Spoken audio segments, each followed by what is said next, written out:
Hello बच्चों। तो आज हम लोग पढ़ने जा रहे हैं वर्क एनर्जी पावर का पार्ट 13, आई थिंक पार्ट 13। तो इसमें हम लोग देखने जा रहे हैं potential energy of extended object. छोटा सा टॉपिक है, ऑलरेडी हम लोग पोटेंशियल एनर्जी के बारे में पढ़ चुके हैं। तो अगर कोई ऑब्जेक्ट एक्सटेंडेड ऑब्जेक्ट रहेगा, इसका मतलब ये होता है कि अगर कोई ऑब्जेक्ट जहाँ से जहाँ तक जाएगा तो पूरा ऑब्जेक्ट फैला हुआ रहेगा। एक्सटेंडेड मतलब हर जगह डिस्ट्रीब्यूटेड ऑब्जेक्ट, मतलब हर जगह मास रहेगा। दो तरह का ऑब्जेक्ट होता है, पॉइंट ऑब्जेक्ट, एक्सटेंडेड ऑब्जेक्ट। इसका डेफिनेशन बड़ा क्लियर है, बस उसके डायमेंशन के हिसाब से हम लोग बात करते हैं। इसका मतलब पॉइंट ऑब्जेक्ट का मतलब ये नहीं कि कोई एक पॉइंट जैसा ऑब्जेक्ट होगा। पॉइंट ऑब्जेक्ट हम लोग रेफरेंस की बात करेंगे। जैसे कि मान लो अगर हम अर्थ के कंपेयर में अगर मून की बात करेंगे तो मून क्या हो जाएगा, अर्थ के कंपेयर में पॉइंट ऑब्जेक्ट हो जाएगा, कि काफ़ी डिस्टेंस हो गया ना, ठीक है। तब ऑब्जेक्ट का साइज, डायमेंशंस डिस्टेंस के कंपेयर में बहुत छोटा हो जाए तो पॉइंट ऑब्जेक्ट बोलते हैं। एक्सटेंडेड ऑब्जेक्ट किसको बोलते हैं? जिस लेंथ पे, जिस डिस्टेंस पे हम चर्चा करते हैं उसके कंपेयर में ऑब्जेक्ट अगर पूरा वहीं तक फैला हुआ, ठीक है, तो उसको हम लोग क्या बोलते हैं? एक्सटेंडेड ऑब्जेक्ट बोलते हैं। तो अब तक जो हम लोग पोटेंशियल एनर्जी निकालना सीखे वो किसी पॉइंट ऑब्जेक्ट के लिए था, जिसका फॉर्मूला था mgh, यानी किसी रेफरेंस से h हाइट ऊपर में कोई मास m रखा हुआ है। रेफरेंस से h हाइट ऊपर में सारा का सारा मास अगर m एक जगह रखा हुआ है तो उसका पोटेंशियल एनर्जी कितना होता था? mgh। क्योंकि डेफिनेशन क्या था पोटेंशियल एनर्जी का? चेंज इन पोटेंशियल एनर्जी का डेफिनेशन क्या था कि work done negative times of work done by conservative force. तो कंजर्वेटिव फोर्स कौन सा फोर्स है? ग्रेविटेशन फोर्स है, जो कि नीचे तरफ लग रहा है, जिसकी वजह से वर्क डन कितना हुआ ऊपर जाने में? Minus mgh। उसका नेगेटिव करोगे तो क्या होगा? mgh। तो उस मास पे, उस ऑब्जेक्ट पे जो पॉइंट मास की तरह बिहेव कर रहा था, जस्ट बिकॉज क्योंकि जिस रेफरेंस से हम जिस हाइट तक लेके जा रहे थे वो पूरे हाइट में मास डिस्ट्रीब्यूट नहीं था, मास पूरे हाइट में डिस्ट्रीब्यूटेड नहीं था, किसी एक जगह पे जाके मास था। तो उस मास का हाइट हम रेफरेंस पे देखते थे h हाइट, तो क्या होता था? mgh के बराबर। बट वही मास अगर मान लो जिस जगह से हम रेफरेंस से उस मास की बात करेंगे वो मास यहाँ से यहाँ तक हर जगह मास हो, कुछ ना कुछ m मास पूरे जगह डिस्ट्रीब्यूटेड हो। फॉर एग्जांपल कोई रड, क्या, या आप कोई पोल, बिजली का पोल देखियो, तो किसी बिजली का पोल के बारे में क्या बात करोगे? अगर बिजली का पोल है तो क्या एक्सटेंडेड है कि नहीं है? अगर मान लो ग्राउंड पे रखा हुआ, उसका पूरा खड़ा करोगे तो उसका सारा का सारा मास हर जगह है ना ऐसा कि पूरा मास सब एच हाइट ऊपर है ना, कुछ एच हाइट ऊपर होगा, कुछ h/2 में होगा, कुछ h/4 में होगा, कुछ 0 पे होगा, मतलब सारा मास एक जगह से दूसरी जगह अगर फैला हुआ है तो ऐसे ऑब्जेक्ट को बोलते हैं एक्सटेंडेड ऑब्जेक्ट। तो अब सवाल है कि ऐसे ऑब्जेक्ट में पोटेंशियल एनर्जी कितना स्टोर होगा, उसके बारे में हम लोग पढ़ने वाले। अच्छे अच्छे क्वेश्चंस भी होंगे, ठीक है। अगर आपको इसका थ्योरीज आता है तो आप स्किप करके सीधा क्वेश्चन पे मूव करो और ये सब क्वेश्चन आप बना सकते हो, ठीक है। तो स्टार्ट करते हैं। तो इसके बाद बस हमारा लास्ट टॉपिक पावर वाला बचेगा और उम्मीद करते हैं 1 या 2 वीडियो में वो भी कंप्लीट हो जाएगा। उसके बाद फिर हम लोग का नेक्स्ट चैप्टर हम लोग स्टार्ट करेंगे, ठीक है। हम अभी क्या बोल रहे थे, मान लो ये आपका रेफरेंस पॉइंट है कोई, और यहाँ से h हाइट ऊपर एक आप m मास का ऑब्जेक्ट को लेकर के जा रहे हो और यहाँ पे वो पता करना है कि इसके पास कितना पोटेंशियल एनर्जी है। तो एक्चुअली में चेंज इन पोटेंशियल एनर्जी क्या होता है sir? Minus times of work done due to conservative force. तो minus times of work done due to conservative force, और कंजर्वेटिव फोर्स कौन सा फोर्स है? इस ऑब्जेक्ट फोर्स की तरह क्या लग रहा है? mg किधर लग रहा है सर? नीचे की तरफ लग रहा है, और लेके किधर जा रहे हैं? ऊपर की तरफ। फोर्स नीचे और डिस्प्लेसमेंट ऊपर, एंगल कितना होगा? 180। तो वर्क डन होता है force into displacement into cos 180, कोस 180 कितना होगा? -1, तो ये माइनस, तो इज इक्वल टू कितना हो जाएगा? mgh। ये क्या होगा सर? इस जगह और इस जगह का पोटेंशियल एनर्जी में चेंज। ये हुआ फाइनल, ये हुआ इनिशियल, यानी final potential energy minus initial potential energy. और इनिशियल पोटेंशियल एनर्जी को हम लोग क्या बोले? इसको क्या बोलेंगे हम लोग? रेफरेंस पॉइंट का पोटेंशियल एनर्जी को 0 बोलेंगे। क्या बोलेंगे? 0 बोलेंगे। तो इस जगह में जो पोटेंशियल एनर्जी में जो चेंज होगा वो किसके बराबर होगा? mgh के बराबर। या यूँ बोलेंगे कि इस जगह में जो पोटेंशियल एनर्जी होगा उस ऑब्जेक्ट के पास कितना होगा? mgh के बराबर। चेंज में भी mgh, क्योंकि यहाँ का क्या होगा? 0 होगा, तो यहाँ पे क्या होगा? mgh के बराबर होगा। ये चीज़ ऑलरेडी हम लोग पढ़ चुके हैं ना, अच्छे से एक्सप्लेन कर चुके हैं जब हम पोटेंशियल एनर्जी को बता रहे थे। तब हम अगर मान लो हमारे पास ये केस नहीं है, अब हमारे पास केस क्या है? ये जो ऑब्जेक्ट है ये h हाइट ऊपर नहीं है। ये कुछ किस तरह से, कोई एक ऑब्जेक्ट है जो यहाँ से यहाँ तक पूरा ऐसे फैला हुआ है, और इस ऑब्जेक्ट का टोटल मास कितना है? टोटल मास m मास है, और यहाँ से यहाँ टोटल हाइट कितना है उसका? मान लो l हाइट, h हाइट, जो भी बोलो h हाइट है। अगर हमको पता, और ये आपका रेफरेंस पॉइंट है, अगर आपको बताना है बताओ इस ऑब्जेक्ट के पास कितना पोटेंशियल एनर्जी होगा, तो आप क्या बोलोगे? mgh बोलोगे। क्या ऐसा है कि h हाइट ऊपर ही सारा का मास m है? नहीं ना जी, यहाँ तक ऑब्जेक्ट का कुछ और मास है, यहाँ पे कुछ और मास है, यहाँ पे कुछ और मास है, यहाँ पे कुछ और मास है, और अलग अलग मास का अलग अलग हाइट है। तो आप क्या करोगे? यहाँ से लेके यहाँ तक क्या करोगे? उसको इंटीग्रेट करके उसके पोटेंशियल एनर्जी निकालोगे। बट लीनियरिटी होने की वजह से आपका इंटीग्रेशन बड़ा आसान हो जाएगा, और आप डायरेक्ट बोल सकते हो कि सारे का सारा मास को आप क्या करो? इसका सेंटर ऑफ मास पे लेके आ जाओ। कहाँ पे लेके आ जाओ? सेंटर ऑफ मास पे। मान लो कि पूरे बॉडी का मास कहाँ पे? इसका सेंटर ऑफ मास पे। ये पोजीशन कौन सा पोजीशन है? सेंटर ऑफ मास का पोजीशन है। तो यहाँ से जो हाइट होगा वो किसका हाइट होगा, सेंटर ऑफ मास का हाइट होगा। तो बताओ इस ऑब्जेक्ट का पोटेंशियल एनर्जी में चेंज बोलो या पोटेंशियल एनर्जी बोलो, कितना हो जाएगा, टोटल मास इंटू जी इंटू कौन सा हाइट रेफरेंस है, सेंटर ऑफ मास का हाइट। बस इतना सा बात आपको ध्यान रखना है। एक्सटेंडेड ऑब्जेक्ट के लिए पोटेंशियल कितना हो जाएगा, एम जी इंटू हाइट किसका, सेंटर ऑफ मास का हाइट। लेकिन कब, जब तक ये मास यूनिफॉर्मली डिस्ट्रीब्यूटेड है। तो हमारा क्वेश्चन में यूनिफॉर्मली डिस्ट्रीब्यूटेड ही रहेगा, अदरवाइज हम उसको इंटीग्रेट करके निकाल लेंगे, ठीक है ना। पहले छोटा सा मास कट करेंगे एक्स हाइट ऊपर, उसका फिर हम क्या करेंगे, पोटेंशियल एनर्जी निकालेंगे, कहते हैं वर्डन से और बराबर क्या होता है एफ डॉट डी एक्स। तो एम जी छोटा सा mass D M into D X, D M dot D X का इंटीग्रेशन करेंगे और डी एम बराबर क्या होगा, मास पर यूनिट लेंथ। तो अगर हम इंटीग्रेशन भी कर सकते हैं, डी एम बराबर होगा मास पर unit length into D X, जो छोटा सा हाइट पे जाके कट करोगे इतना सा हाइट का कितना मास होगा। एंड देन फिर यहाँ से लेके पूरे बॉडी का यहाँ पे हाइट जीरो मानेंगे और यहाँ पे हाइट क्या मानेंगे, एच मानेंगे। वैसे करके भी कर सकते हैं, बट ये लेंथी प्रोसेस करके हमको कुछ फायदा नहीं है। हम क्या करेंगे, सारा का सारा मास को उसके काम को मान लेंगे, उसके सेंटर ऑफ मास पे मान लेंगे और हाइट कौन सा देंगे, सेंटर ऑफ मास का हाइट देंगे। तो जब भी एक्सटेंडेड ऑब्जेक्ट रहेगा तो आपको थोड़ा सा ख्याल रखना है कि आप जो mgh बोल रहे हो वो h कहाँ का लेना है, कहाँ तक का लेना है, सेंटर ऑफ मास का। इससे ज़्यादा कुछ भी नहीं, फॉर्मूला सेम रहने वाला है। पूरे ऑब्जेक्ट का मास को क्या करना है, उसके सेंटर ऑफ मास पे बैठा देना है और पोटेंशियल एनर्जी का जो आप फॉर्मूला याद किए हो mgh, उस h के जगह क्या कर दोगे आप, सेंटर ऑफ मास का हाइट। ठीक है, आगे बढ़ा जाए, क्वेश्चन किया जाए, बोलो भाई। चलो आगे बढ़ते हैं, क्वेश्चन करते हैं। आप खुद से ट्राई कर सकते हो, बहुत इजी क्वेश्चन है। तो find out work done by us, ये बहुत इंपॉर्टेंट है। Find out work done by us against gravity to change the orientation of a given rod from position A to position B without any change in kinetic energy. दूसरा important बात ये है, दो बात important है। पहला कि find out work done by us, us बोलने का मतलब क्या, एक्सटर्नल फोर्स के द्वारा वर्क डन, एक्सटर्नल फोर्स के द्वारा वर्क डन कितना होगा, किसके अगेंस्ट में, ग्रेविटी के अगेंस्ट में। To change the orientation of a given rod, एक रड है जिसका ब्रेथ 20 सेंटीमीटर और लेंथ कितना 40 सेंटीमीटर है और ये रड ऐसे रखा हुआ है, इसको हमको चेंज करना है, यहाँ से क्या लेकर करना है, यहाँ तक लेकर के जाना है। ऐसे रखा हुआ है जैसे बिजली का पोल रखा हुआ है, उठा करके हाई लस्सा करके खड़ा कर, उसको क्या करना है, खड़ा करना है। तो इसमें हमको कितना वर्डन करना पड़ेगा, हमको कितना वर्डन पड़ेगा, वर्डन बाई अस, याद करो जरा, work done by all forces is equal to change in kinetic energy. Sir यहाँ पे क्या कंजर्वेशन ऑफ एनर्जी लगा सकते हैं, no no no, conservation energy तभी लगा सकते हैं जब सिर्फ और सिर्फ वर्डन कंजर्वेटिव फोर्स के द्वारा हो। और यहाँ साफ साफ वर्डन पे एक्सटर्नल फोर्स के द्वारा वर्डन निकालना है, फिर एक्सटर्नल फोर्स के द्वारा वर्डन नहीं होना चाहिए, एक्सटर्नल फोर्स के द्वारा वर्डन नहीं होना चाहिए, तब आप लगा सकते हो कंजर्वेशन ऑफ मैकेनिकल एनर्जी। इस बात का ख्याल रखना अच्छे से, पिछला लेक्चर में बहुत अच्छे से बता चुका है, ठीक है। तो अब आप देखो, हाँ लेकिन एक थोड़ा मान्यता लगा सकते हो कि work done by all forces, conservative force, non conservative force, external force, this that, जितना फोर्स है सारे फोर्स के द्वारा वर्डन होगा वो किसके बराबर होगा, चेंज इन काइनेटिक एनर्जी के बराबर होगा।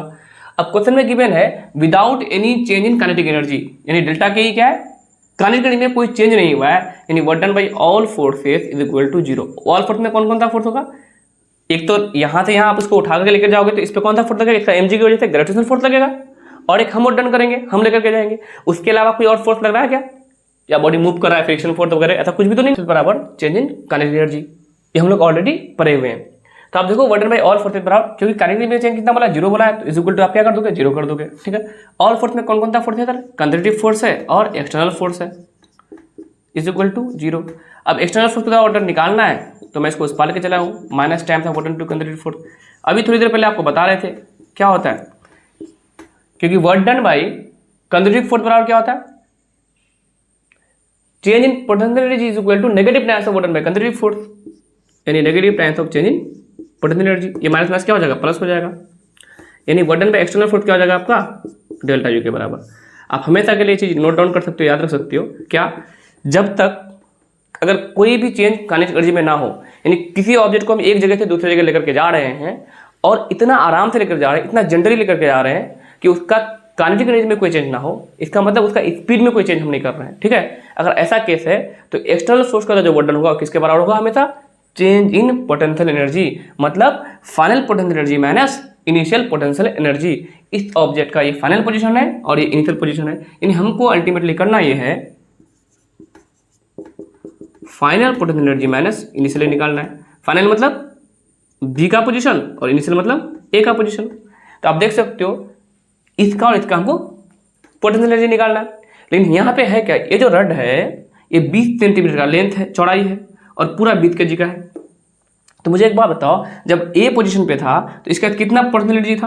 आप बोलोगे सर mgh, m कितना 20 kg, g का वैल्यू 10, लेकिन h कितना? ये सारा का सारा मास को आपको कहाँ मानना होगा? इसके सेंटर ऑफ मास पे कहाँ मानना पड़ेगा, क्योंकि ये पूरा मास यहाँ से यहाँ तक हर जगह डिस्ट्रीब्यूटेड है ना। तो h कितना लेना होगा? 20 नहीं, क्या लेना होगा? सेंटर ऑफ मास का हाइट। और सेंटर ऑफ मास कहाँ पे होगा? एक्जैक्टली इसके सेंटर पे होगा, क्योंकि क्या है, यूनिफॉर्म रड है। तो 20/10 का कितना हो जाएगा? 10 सेंटीमीटर। बस इतना ख्याल रखना है। सिमिलरली जब इस रड को आप खड़ा कर दिया ऐसे, तो ये वाला लेंथ कितना हो गया यहाँ से यहाँ तक? 40 सेंटीमीटर। बट आपको सारा मास इसका कहाँ पर कंसिडर करना पड़ेगा? इसका सेंटर ऑफ मास पे ये वाला हाइट कंसिडर करना पड़ेगा, जो किसके बराबर होगा? 20 सेंटीमीटर के बराबर। और मास कितना है? मास तो 20 kg है ही। तो आप निकाल लो फाइनल एनर्जी और इनिशियल एनर्जी। फाइनल एनर्जी कितना हो जाएगा? mgh final minus mgh initial, क्योंकि m वही है, g वही है, तो फर्क क्या हो? तो mg कॉमन ले लो आप, h final minus h initial. mg कितना है? मास कितना है? 20 kg, g का वैल्यू 10, और h फाइनल कितना है? 40 सेंटीमीटर नहीं, कितना है? 20 सेंटीमीटर। क्यों? क्योंकि ये मास क्या है? डिस्ट्रीब्यूटेड मास है, एक्सटेंडेड ऑब्जेक्ट है। तो 20 सेंटीमीटर माइनस 10 सेंटीमीटर। अब सेंटीमीटर को किसमें बना चेंज करना है? मीटर में चेंज करना है। तो कितना से मल्टीप्लाई करोगे? 10⁻² से मल्टीप्लाई कर दो। 10⁻² खत्म हो जाएगा पे 20 - 10 10 10 × 20 जूल। यानी आपको कितना का वर्धन करना पड़ेगा? 20 जूल का वर्धन करना पड़ेगा। थोड़ा सा भी अगर आप गड़बड़ कर दोगे तो आपका आंसर क्या होगा? गड़बड़ हो जाएगा। अगर यहाँ पे mgh की जगह आप 20 रख दोगे और यहाँ पे mgh की जगह 40 रख दोगे, तो 40 - 20 कितना होगा? 20 जगह 40 जूल रहेगा, और जो कि ऑप्शन ए में ही रहेगा आपका। तो ध्यान रखना है कि जो ऑब्जेक्ट है वो ऑब्जेक्ट पॉइंट ऑब्जेक्ट है कि वो ऑब्जेक्ट एक्सटेंडेड ऑब्जेक्ट है, यानी उसका जो मास है कुछ हाइट तक डिस्ट्रीब्यूटेड है, या फिर वो मास कुछ हाइट के बाद है। बस इस बात का ख्याल रखना है, ठीक है। तो आप नोट डाउन कर लो। नेक्स्ट क्वेश्चन ट्राई करो। नेक्स्ट क्वेश्चन क्या है?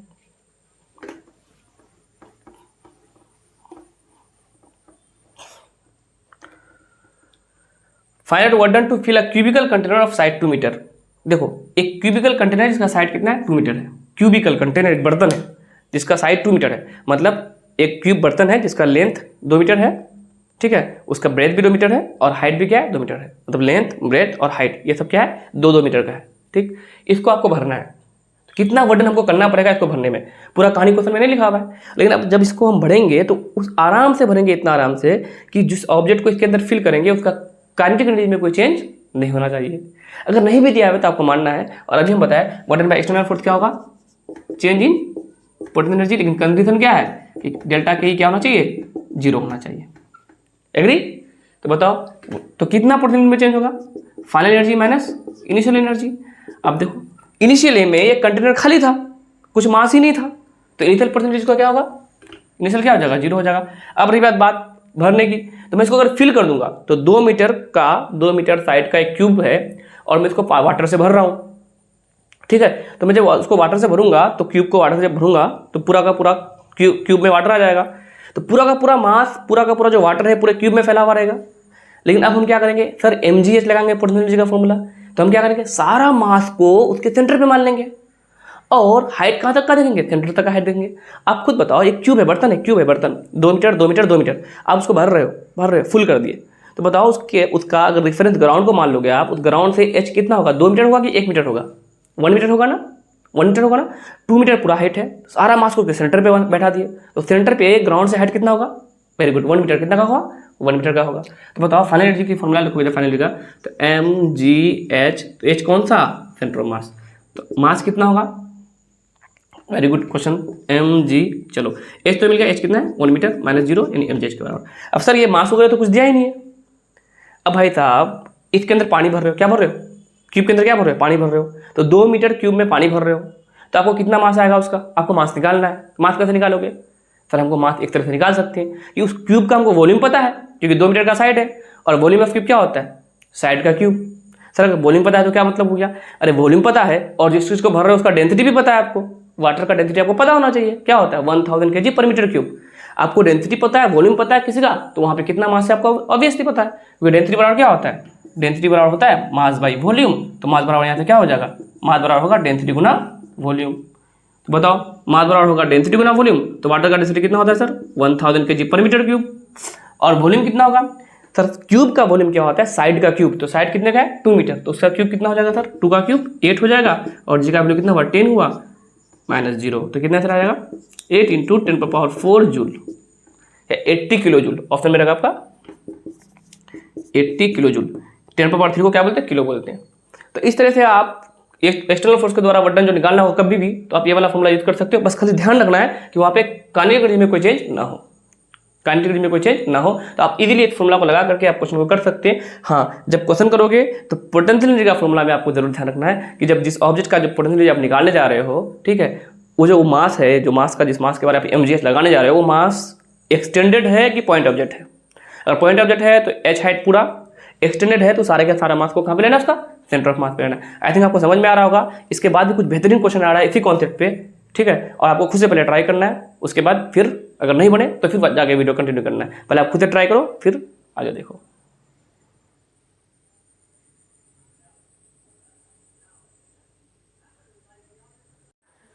तो आपके लिए और क्वेश्चन आया है, ठीक है, ये सब अच्छा क्वेश्चन है, आप पहले खुद से ट्राई करो। आपको कॉन्सेप्ट हम सिखा चुके। जब मास एक्सटेंडेड रहेगा तो आप पोटेंशियल एनर्जी जब वहाँ पे अगर यूज़ करोगे तो आप कौन सा हाइट लोगे, ठीक है ना, उसका सारा मास को उसके सेंटर पे बैठा करके वहाँ तक का हाइट देखना है आपको, ठीक। तो आप ट्राई करो पॉज करके। Uniform chain of mass m, एक यूनिफॉर्म चैन है, मतलब हर जगह मास इक्वली डिस्ट्रीब्यूटेड है। इसका लेंथ कितना l है, it placed on table top, एक टेबल है, इसके टॉप पे एक चैन को रखा हुआ है, कुछ पोर्शन लटका हुआ है, such that it's 1/3 length is hanging, मतलब पूरे लेंथ का, l लेंथ का 1/3 पार्ट इसका नीचे लटक रहा है। Find out what done by us to pull the entire chain on table, हमें कितना काम करना पड़ेगा अगर मैं पूरे चैन को ऊपर खींचना चाहूँ, जो नीचे लटक रहा है उसको मैं खींच करके ऊपर रखना चाहूँ, ठीक है। What done by us to pull the entire chain on table without change in kinetic energy, मतलब मैं कुछ इस तरह से इसको खींचूँ कि इसका काइनेटिक एनर्जी में कोई चेंज ना हो, मतलब बड़ा जेंटली, मतलब स्पीड में कोई चेंज ना लगाऊं, ठीक है ना, यूनिफॉर्म मोशन के साथ, यानी 10 मीटर पर सेकंड से ही खींचूं तो 10 मीटर पर सेकंड लास्ट तक, ठीक। तो व्हाट डन बाय अस, जब भी व्हाट डन बाय अस निकालना होगा तो आपके दिमाग में तुरंत क्वेश्चन आना चाहिए कि व्हाट डन बाय एस बराबर होगा क्या। What done bye external force हमेशा क्या होगा, इज इक्वल टू डेल्टा के ई प्लस डेल्टा यू। अगर डेल्टा के क्या हो 0 हो तो what done bye external force क्या बचेगा, डेल्टा यू के बराबर। डेल्टा यू का मतलब final potential energy minus initial potential energy, final potential energy minus initial potential energy. तो आप देखो आप कर क्या रहे हो, ये l/3 पोर्शन लटक रहा है, जिसके इस वाला पोर्शन का जो मास होगा उसकी वजह से नीचे ग्रेविटेशनल फोर्स लग रहा होगा और उसके अगेंस्ट में आपको काम करना पड़ रहा होगा। तो अगर आप इनिशियल केस इसको रेफरेंस मान लो, इसको क्या मान लो, रेफरेंस, ठीक है, और यहाँ से रेफरेंस मान करके आप नीचे की तरफ देखोगे, इस लेंथ को देखोगे तो इसका लेंथ कितना दिया हुआ है l/3। तो आप खुद बताओ अगर l/3 ये टोटल लेंथ है तो इसका टोटल मास हर जगह है। मैं सिर्फ इस हैंगिंग ब्लॉक की बात कर रहा हूँ, हैंगिंग इस चैन की बात कर रहा हूँ। तो अगर l/3 में हर जगह मास है तो इसका सेंटर ऑफ मास कहाँ पे होगा, इसका जस्ट हाफ पे, यहाँ पे क्या होगा कि सेंटर ऑफ मास, तो इसका सारा मास को हम कहाँ मान लेंगे, इसके सेंटर ऑफ मास पे। तो इसका सेंटर ऑफ मास का यहाँ से यहाँ हाइट कितना होगा, टोटल कितना है l/3, तो जस्ट उसका हाफ कितना होगा, l/3 का हाफ l/6। अब मुझे बताओ पूरे चैन का मास कितना था, m मास था, तो इतना सा मास क्या होगा, इतना सा चैन का मास क्या होगा जो लटक रहा है, तो क्या है, अगर l लेंथ का मास m है तो 1 का मास क्या होगा भाई, m/l, तो l/3 का मास क्या होगा, m/l इंटू l/3, यानी l से खत्म हो जाएगा, क्या होगा m/3। तो बेसिक बात था, आपको पता है क्या, l लेंथ में अगर m मास है तो l/3 में कितना मास होगा, m/3, ठीक। तो सारा का सारा मास यहाँ पे m/3, पूरे चैन का जो लटक रहा है उसका मास क्या होगा यहाँ पे m/3। यानी अगर हम देखें यहाँ से कि m/3 मास यहाँ पे है जो कि l/6 यहाँ पे नीचे, यहाँ से नीचे है, ठीक है। अब आप मुझे बताओ कि m/3 मास पे जो ग्रेविटेशनल फोर्स लगेगा वो नीचे लगेगा, और मैं अगर इसको रेफरेंस मान लूँ तो मेरा डिस्प्लेसमेंट भी किधर है, नीचे की तरफ। तो what done by gravitational force क्या होगा, mgh, डिस्प्लेसमेंट भी नीचे, mg भी नीचे, पॉजिटिव आ गया। और कंजर्वेटिव फोर्स का जो वर्डन होता है वो क्या होता है, negative times of change in potential energy, यानी पोटेंशियल एनर्जी जो होगा वो क्या होगा, -mgh हो जाएगा। ध्यान रखना, अगर रेफरेंस नीचे माने हो, एच डिस्प्लेसमेंट ऊपर की हो, तो ग्रेविटेशनल फोर्स के द्वारा वर्डन फोर्स नीचे, डिस्प्लेसमेंट ऊपर, तो ग्रेविटेशनल फोर्स यानी कंजर्वेटिव फोर्स के द्वारा वर्डन क्या होता है, -mgh, और उसका नेगेटिव टाइम्स क्या होता है आपका पोटेंशियल एनर्जी, तो पोटेंशियल क्या हो जाता है, +mgh हो जाता है। वही कैसे अगर आप ऊपर से देखोगे तो कंजर्वेटिव फोर्स किधर लग रहा है, नीचे लग रहा है, ग्रेविटेशनल फोर्स कितना लग रहा है, नीचे लग रहा है। वर्डन क्या आ जाएगा उसका पॉजिटिव, उसका नेगेटिव टाइम्स क्या होता है आपका पोटेंशियल एनर्जी होता है। तो बताओ पोटेंशियल एनर्जी क्या होगा, माइनस एमजी होगा कि नहीं होगा, बिल्कुल माइनस एमजी होगा।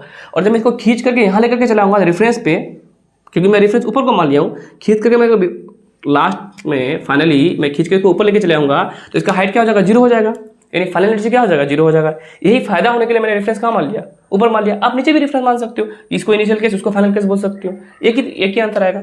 ठीक है, तो फाइनल परसेंटेज क्या होगा, जीरो। क्यों, क्योंकि मैं खींच के इसको कहाँ के यहाँ लेकर के आ गया, तो रेफरेंस पे हाइट क्या हो गया, जीरो हो गया, तो एनर्जी क्या होगा, जीरो। और इनिशियल एनर्जी क्या हो गया, minus M G H. But H कौन सा, सेंटर ऑफ मास। एम किसका मास, इसका मास। कितना मास है, m/3। सेंटर ऑफ मास का हाइट कितना है, L/6। L/3 तो पूरा पूरा डर रहा है, लेकिन सारा मास कहाँ पे होगा, सेंटर ऑफ मास पे। तो कितना आएगा, minus times of M, minus minus plus हो जाएगा ना, mgL/18। ये आपका करेक्ट आंसर होगा। अच्छा, इसका आप शॉर्टकट भी एक है, जब भी इस तरह क्वेश्चन आएगा ना, जब भी इस तरह क्वेश्चन आएगा, हो सकता है ऐसा लिखा रहे कि 1/3 की जगह 1/8 पार्ट, एक टोटल चैन है जिसका लेंथ क्या है, L है, मास कितना M है, उसका 1/8 पार्ट अगर लग रहा है, 1/8 पार्ट अगर लटक रहा है, तो ऐसे केस में डायरेक्ट आप याद रखना शॉर्टकट क्या होगा, mgL/2n का स्क्वायर।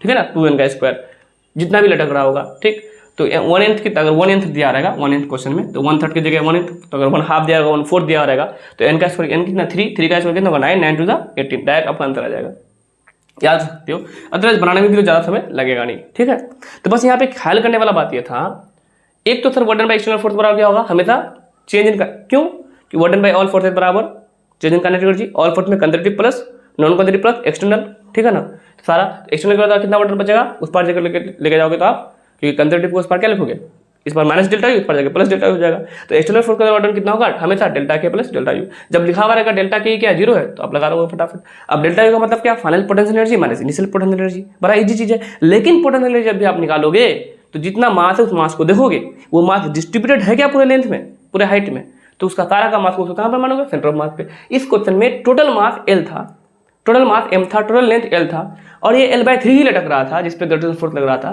तो इस L/3 का मास कितना होगा, तो टोटल मास M है, तो M/3 मास। अब M/3 मास को इसके सेंटर ऑफ मास पे मानेंगे, कहाँ पे मानेंगे, इसका सेंटर ऑफ मास पे मानेंगे। तो इसका सेंटर ऑफ मास का हाइट कहाँ से कितना होगा, यहाँ से यहाँ तक L/6 होगा। हमने रेफरेंस इसको माना, तो मैं अगर रेफरेंस ऊपर को मानूंगा, नीचे देखूंगा, नीचे रेफरेंस ऊपर, मतलब मैं फाइनल पॉइंट ऊपर, फाइनल पॉइंट मेरा ऊपर। ठीक है ना, इनिशियल केस मेरा क्या है, नीचे की तरफ है, तो इनिशियल केस मेरा नीचे की तरफ है, तो डिस्प्लेसमेंट नीचे है, mg नीचे है, तो ग्रेविटेशनल फोर्स का वर्डन क्या होगा, पॉजिटिव आ जाएगा। और उसका नेगेटिव टाइम्स क्या होता है, पोटेंशियल एनर्जी होता है, क्योंकि पोटेंशियल एनर्जी का डेफिनेशन ही था डेल्टा यू बराबर minus times of work done due to conservative force. ये आपका पॉजिटिव आ गया, तो पॉजिटिव क्या हो जाएगा, माइनस mgh। तो शुरुआत में पोटेंशियल एनर्जी कितना था, माइनस m कितना m/3 माइनस m/3 इंटू जी इंटू एच कितना L/6। जब इसको पुल करके यहाँ पे खींच करके ऊपर लेकर के चला गया पूरा। ठीक है, जब मैं ऊपर लेकर के चलाऊंगा तो यहाँ से हाइट कितना होगा, जीरो हो जाएगा, तो फाइनल एनर्जी क्या होगा, जीरो हो जाएगा। तो वर्डन बाय एक्सटर्नल फोर्स बराबर final minus initial mg value. Easy है ना, बड़ा इजी है। ठीक, इसमें एक और क्वेश्चन हमको करा दें, मेरे ध्यान में भी एक क्वेश्चन आया है, मैं लिखा नहीं हूँ लेकिन इसमें एक क्वेश्चन करा रहा हूँ। ठीक, इसी में एक क्वेश्चन करा रहा हूँ, इस शॉर्टकट के लिए आप याद रख सकते हो। सेम सेम सेम रहने दो, कोई दिक्कत नहीं, इसी को रहने दो, 1/3 रहने दो, जो भी है। अगर ऐसा पूछे, uniform chain of mass m length L is placed on table top such that it's 1/3 length is hanging, find out. मैं क्वेश्चन थोड़ा चेंज कर रहा हूँ। अब मान लो मैं इसको यहाँ पे रिलीज कर दूँ, छोड़ दूँ, मैं स्प्रिंग को यहाँ पे मैं इस चैन को छोड़ दूँ, तो जाहिर सी बात है छोड़ देंगे, क्योंकि यहाँ फ्रिक्शन लेस है, ये सरफेस कहता है फ्रिक्शन लेस है, फ्रिक्शन को क्या है, जीरो है, तो फ्रिक्शन लेस हो गया, यानी फ्रिक्शन फोर्स नहीं लगेगा। अगर फ्रिक्शन फोर्स लगेगा तो mg इधर लगेगा, फ्रिक्शन फोर्स पीछे की तरफ लगेगा। आप इसको इस तरह क्वेश्चन भी किए होंगे। ठीक है ना, अगर फ्रिक्शन लेस सरफेस है और मैं इस चैन को छोड़ दूँ तो क्या होगा, ये नीचे गिरेगा, नीचे गिरेगा, नीचे गिरेगा। तो अगर आपको मैं ये बोलूँ कि बताओ, जब ये कंप्लीट चैन नीचे गिरेगा, तो जब ये नीचे गिरेगा, जब एक एंड, इस वाला एंड यहाँ पे आ जाएगा, तो इसका उस फाइनल जब नीचे गिरेगा, रिलीज करना, रिलीज कर रहा हूँ, इनिशियल स्पीड क्या है इसका, इस चैन का भी इनिशियल स्पीड क्या है, जीरो है।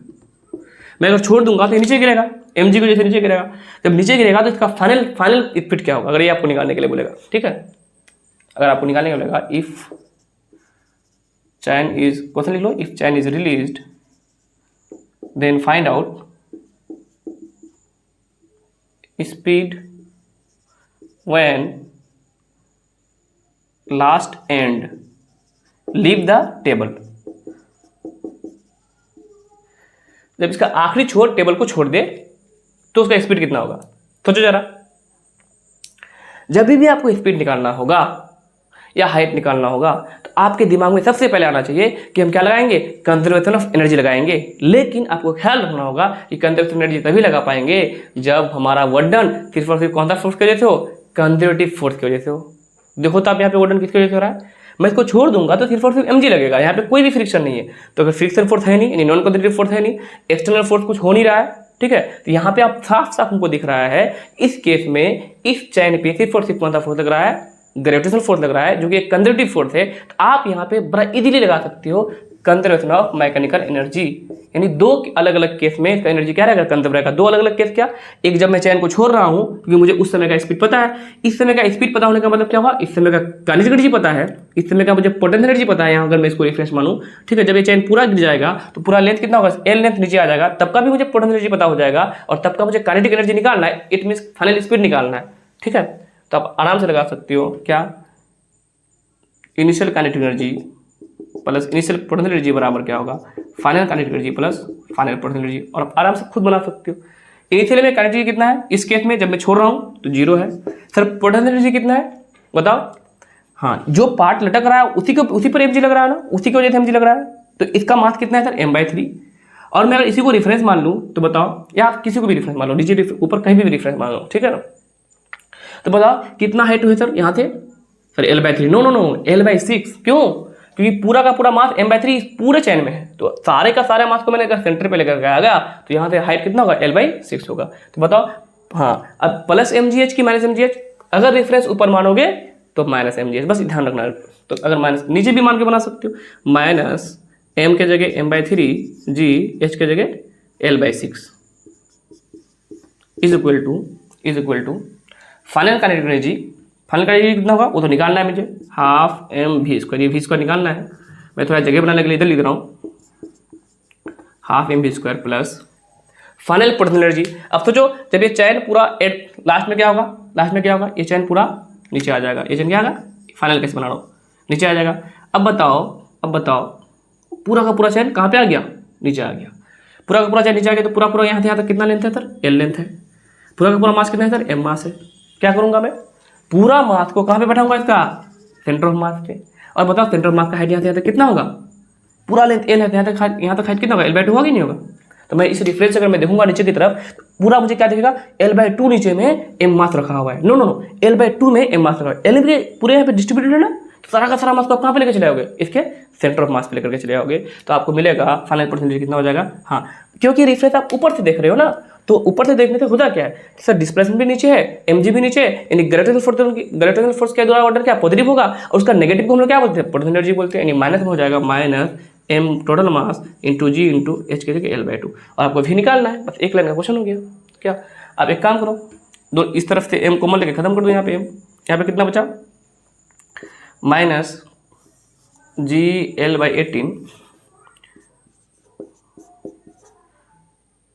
और इस पार लेकर क्या होगे तो माइनस माइनस क्या होगा, प्लस हो जाएगा ना, plus GL/2 is equal to half v का स्क्वायर। आपको v कैलकुलेट करना है, इस 2 से 2 खत्म कर दो, यहाँ पे 9 बच जाएगा। 9 आंसर में कितना, 9gl minus gl 8gl/9 is equal to v का स्क्वायर √8gl/9। ठीक है, इसको सोल्व कर लेना है, जो भी गिवन डेटा है उस डेटा के हिसाब से सोल्व कर लेना है। तो इस तरह से आप किसी क्वेश्चन को कर सकते हो। पहले आपको क्वेश्चन को आराम से पढ़ करके आपको सोचना है कि मैं यहाँ पे कौन सा कॉन्सेप्ट यूज करने जा रहा हूँ, जो मैं कॉन्सेप्ट यूज करने जा रहा हूँ क्या वो यहाँ पे मुझे अलाउ कर रहा है कि नहीं कर रहा है। मैं यहाँ पे कंजर्वेशन ऑफ एनर्जी इसलिए लगा पाया सिर्फ और सिर्फ इसलिए क्योंकि यहाँ पे सिर्फ और सिर्फ कौन सा फोर्स लग रहा था, ग्रेविटेशनल फोर्स लग रहा था। यहाँ पे दो बात आपको ध्यान रखना है, एक तो कॉन्सेप्ट से यूज करना है, दूसरा सही फॉर्मूला यूज करना है।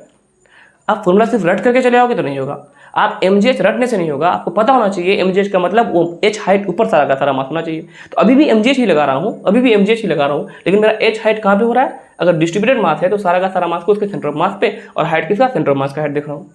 और आप एक चीज़ सीखे क्या, अगर ऊपर से मैं किसी का हाइट नीचे की तरफ दूंगा तो पोटेंशियल एनर्जी को मैं क्या लिखूंगा, माइनस mgh लिखूंगा। ठीक है, ये छोटी छोटी बात आपको ध्यान रख सकते हो कैलकुलेशन इजी होने के लिए। अदरवाइज आप रेफरेंस नीचे भी मान करके सोल्व कर सकते हो, आपका आंसर में कोई फर्क भी नहीं आने वाला है। ठीक है, तो बोर्ड में आपका एक और क्वेश्चन लिखा हुआ है, मैं चाह रहा हूँ कि ये क्वेश्चन आप खुद से करो। सेम कॉन्सेप्ट पे, एक्सटेंडेड ऑब्जेक्ट वाला कॉन्सेप्ट पे, और आप क्वेश्चन को खुद से कर सकते हो।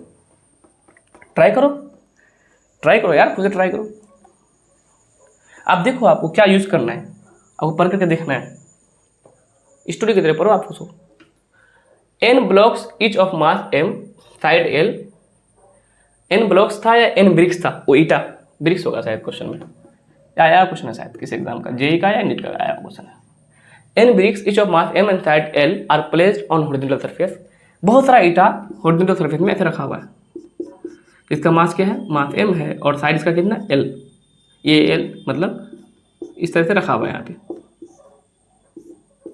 n टू है, तो 1 2 3 4 इस तरह से n रखा हुआ है, n टू ईटा रखा हुआ है। Find out what done against gravity to place one block over another completely. अब एक के ऊपर एक को रखने जा रहे हैं, इस तरह कितने सारे n है, 100 है, 50 है, जो भी है, एक के ऊपर एक को रख रहे हैं, तो हमको कितना काम करना पड़ेगा? यानी यहाँ से आप बता सकती हो, एक मजदूर को दिन भर के लिए रखोगे और ईटा के ऊपर ईटा रखने के लिए बोलोगे, ठीक है, तो उसके द्वारा कितना वजन हुआ आप उसको कैलकुलेट करके बता सकती हो और बोलोगे देखो आप दिन भर में आपने इतना काम किया तो मैं आपको इतना पैसा दे रहा हूँ इसके बदले में। इसके जगह कोई सीमेंट का बोरा रखवा रहे हो, कुछ भी रखवा रहे हो, क्या ब्यूटीफुल है कि नहीं? हर एक क्वेश्चन को पढ़ करके थोड़ा सा उसको प्रैक्टिकली भी सोचा करो, तब आपको क्वेश्चन को करने में मजा आएगा। सोचो ये चैन वाला क्वेश्चन, एक टेबल ले लो यार, एक चैन को रख दो, ठीक है, चैन को लटकाओ, छोड़ो, क्योंकि यार टेबल में फ्रिक्शन होगा, ठीक है ना, तो कोशिश करो कि ऐसा वाला टेबल जहाँ पे कम से कम फ्रिक्शन लगे। उसके बाद आप देखो कि वो चैन छोड़ दो, नीचे गिरेगा तो फाइनल एंड का स्पीड कितना हो रहा है, ये सारा कुछ आप एज्यूम कर सकते हो, देख सकते हो ना। चलो इधर आओ। तो इस कहानी में हुआ क्या? इस कहानी में तो ये हो रहा है कि अगर हम एक ईटा के ऊपर दूसरा ईटा को रखेंगे तो हमको काम करना पड़ेगा, लेकिन हमको काम करना पड़ेगा ग्रेविटेशन के अगेंस्ट में, क्योंकि हर एक ईटा पे ग्रेविटेशनल फोर्स नीचे की तरफ लगेगा, उसके अगेंस्ट में हमको काम करना पड़ेगा। रेडी? तो what done bye external force जब भी बोल रहा है तो हमको क्या करना है? एक ही चीज करना है सर, डेल्टा के प्लस डेल्टा यू। लेकिन क्वेश्चन में गिवन है without change in kinetic energy, आराम से रख रहे हैं, ऐसा नहीं ऐसे ऐसे ऐसे ऐसे नहीं, आराम से। काइनेटिक एनर्जी में कोई चेंज नहीं, मतलब स्पीड में कोई चेंज नहीं कर रहे उसको, यानी क्या हो जाएगा सिर्फ और सिर्फ डेल्टा यू के बराबर, क्योंकि डेल्टा के क्या हो जाएगा? 0 हो जाएगा, लिखने का कोई जरूरत नहीं। डेल्टा यू का मतलब final potential energy minus initial potential energy. तो बताओ थोड़ा फाइनल सिचुएशन बना लो यहाँ पे। फाइनल सिचुएशन क्या होगा? एक ईटा के ऊपर एक ईटा, इस तरह से कितना सारा ईटा हो जाएगा आपका? n ईटा हो जाएगा। कितना ईटा हो जाएगा? n ईटा हो जाएगा। तो बताओ n ईटा जब हो जाएगा तो n ईटा का हाइट क्या हो जाएगा? एक ईटा का हाइट कितना है? l है, साइड क्या l है, पूरा का पूरा ईटा का हाइट कितना होगा? n इंटू l हो जाएगा। एक ईटा का हाइट 1 मीटर है तो n ईटा का हाइट कितना होगा? n मीटर होगा कि नहीं होगा? तो n मीटर तक। तो बताओ अब, अच्छा मास क्या होगा? एक का मास m, तो सारे का सारा मास को क्या करोगे? इसके सेंटर ऑफ मास पे लेकर के आ जाओगे, इस तरह से n है, सारा का सारा मास को कहाँ पे लेकर आओगे? इसके सेंटर ऑफ मास पे लेकर आ जाओगे। तो सेंटर ऑफ मास पे कितना उसका हाइट हो जाएगा? सेंटर ऑफ मास पे n गुना m हो जाएगा।